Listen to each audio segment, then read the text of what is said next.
এখন আমি আসি ভর সংখ্যা আর পারমাণবিক ভরের মধ্যে পার্থক্য কি। ভর সংখ্যা তো আমরা এখানে শিখলামই, ঠিক না? ভর সংখ্যা কি? ভর সংখ্যা এটা হলো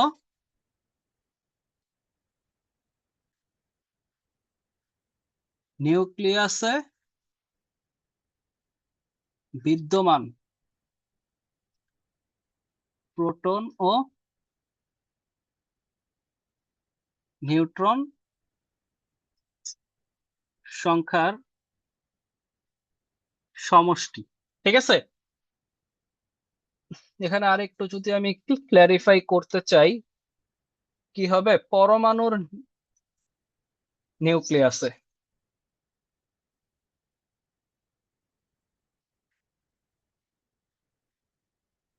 এটা আবার এই কালার হলো কেন? উম আচ্ছা। আর আরেকটা হইতেছে হলো পারমাণবিক ভর। ঠিক আছে, এটা একটু খেয়াল করেন, এটা যদিও আপনাদের এই ক্লাসে নাই, বাট এইখানে আপনাদের মনে এই প্রশ্নটা তো আসছে যে ক্লোরিনের পারমাণবিক ভর 35.5 কেন।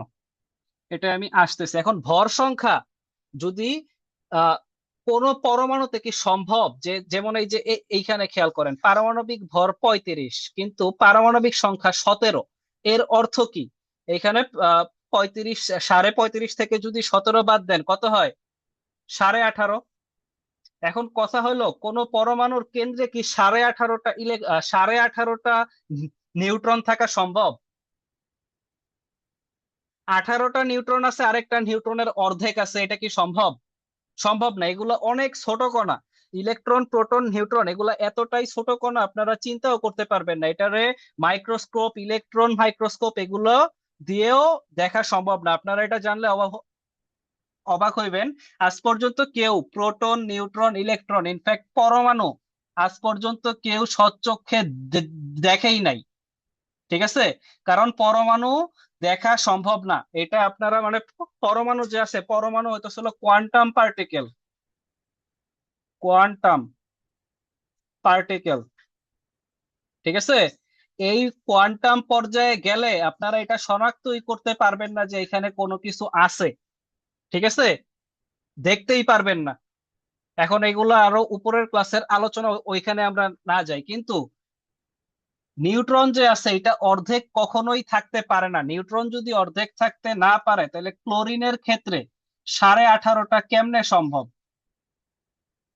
কেউ কি পারবেন বলতে? 0.5 কি হচ্ছে গিয়া ইলেকট্রন সংখ্যা? না না, 0.5 ইলেকট্রন। এখানে পারমাণবিক ভর বা ভর সংখ্যা যে আছে এটা তো ইলেকট্রন সংখ্যা তো কাউন্টই করা হয় না। এখন আমি আসি পারমাণবিক ভর। পারমাণবিক ভর হইতেছিল একটা এভারেজ নাম্বার, ঠিক আছে। এভারেজ নাম্বার আমি সংক্ষেপে লিখলাম। কিসের এভারেজ নাম্বার? পারমাণবিক ভর হইতেছে হলো কোন মৌলের প্রকৃতিতে যেই কয়টা আইসোটোপ আছে। ঠিক আছে, এখানে আমি শুধু আইসোটোপ লিখলাম কারণ আপনাদের ক্লাসে কৃত্রিম আইসোটোপ গুলো নিয়ে কোনো পড়াশোনা নাই। কিন্তু এখানে আপনারা খেয়াল রাখবেন কোন মৌলের প্রকৃতিতে যেই কয়টা আইসোটোপ বিদ্যমান সেই আইসোটোপ গুলোর ভর সংখ্যার গড় কোন মৌলের আইসোটোপ গুলার ভর সংখ্যাই হইতেছে হলো পারমাণবিক ভর। ঠিক আছে, এটা আমি এখানে একদম শর্টকাটে লিখলাম, আমি এখানে আরো ডিটেলসে লিখতে চাইছিলাম বাট কেন লিখলাম না এটা আমি ক্লাসের শেষে বলতেছি। ঠিক আছে, তো এটা আমি যদি একটা এক্সাম্পল হিসেবে আনি, এই যে এখানে ক্লোরিন খুবই পারফেক্ট একটা এক্সাম্পল। এখন আপনাদের যেটা করাবো এটা আপনাদের মানে 9-10 এ গিয়ে, 9-10 এর যে বই আছে সেখানে খুব সুন্দরভাবে এই এক্সাম্পলটা দেওয়া আছে। ঠিক আছে, ক্লোরিন যে আছে, ক্লোরিন, ঠিক আছে, ক্লোরিনের প্রাকৃতিক আইসোটোপ কয়টা জানেন? আইসোটোপ, প্রাকৃতিক আইসোটোপ দুইটি। একটা হইতেছে হলো ক্লোরিন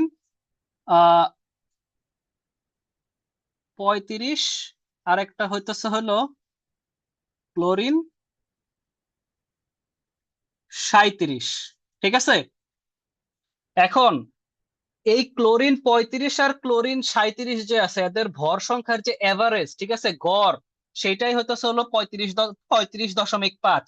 তো কেউ যদি জিজ্ঞেস করে ক্লোরিনের ভর সংখ্যা 35.5 বললে ভুল হবে, বাট আমাদের এডুকেশন সিস্টেমটা এমন, কেউ যদি জিজ্ঞেস করে ক্লোরিনের ভর সংখ্যা কত, আপনার বলতে হবে 35.5। কারণ এই যে যেটা বললাম পারমাণবিক ভর আর আরেকটা ভর সংখ্যা, এই দুইটার মধ্যে যে একটা পার্থক্য আছে এটা অনেকে জানেই না। ঠিক আছে, বাট আপনারা জানলেন তো, ঠিক না? আপনারা জানলে এনাফ, আপনারা জানলে আমার হইতেছে হলো সার্থক। ভর সংখ্যা কখনো ভগ্নাংশ হইতে পারে না, কারণ একটা প্রোটন অর্ধেক কখনোই থাকতে পারে না, একটা নিউট্রন অর্ধেক কখনোই থাকতে পারে না, সম্ভব না। কেন সম্ভব না? কারণ প্রোটন এমন একটা ক্ষুদ্রতম কণা যেটাকে ভাঙলে আপনি আর কিছুই পাবেন না। এটা কোয়ান্টাম পার্টিকেলে গিয়ে পাবেন। এই প্রোটনকে ভাঙলে আপনি পাবেন শক্তি, যেই শক্তিকে আমরা দেখতেও পারি না, ছুঁইতেও পারি না, জাস্ট অনুভব করতে পারি। এখন তাহলে আমরা আসি যে পারমাণবিক ভর 35.5 কেন, খেয়াল করেন। এই যে এখানে 35, এটা পারমাণবিক ভর এটা যে আছে, ক্লোরিনের আইসোটোপ কয়টা? দুইটা।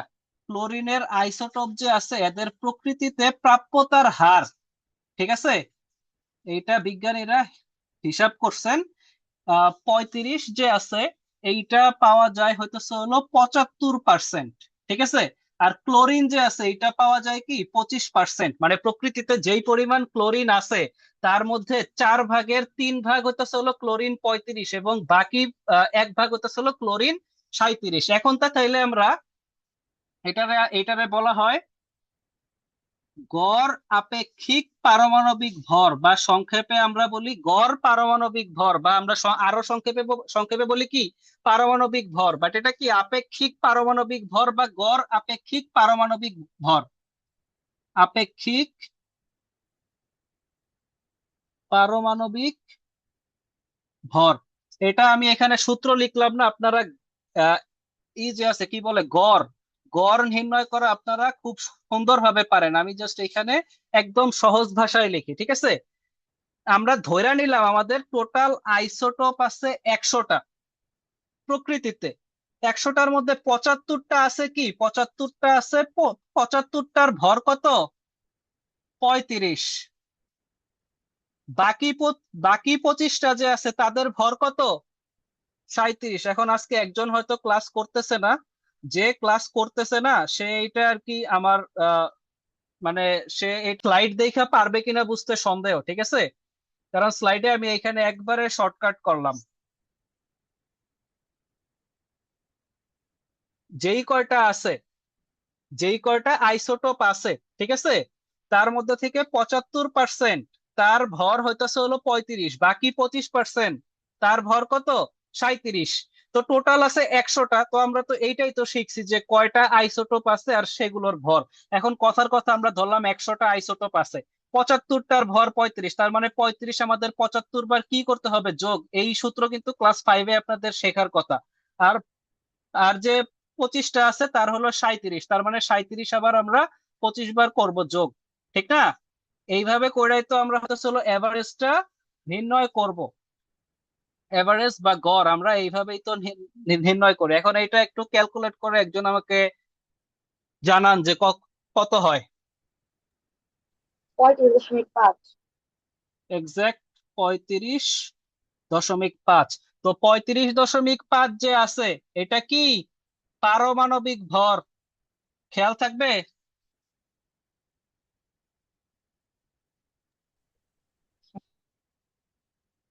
পারমাণবিক ভর, ভর সংখ্যা হবে না। এটা যদি কেউ ভর সংখ্যা বলে তার অনেক পাপ হবে। লিখা আমি আবার এখানে কাইটা দিলাম। তো এরপর থেকে আই থিংক খেয়াল থাকবে।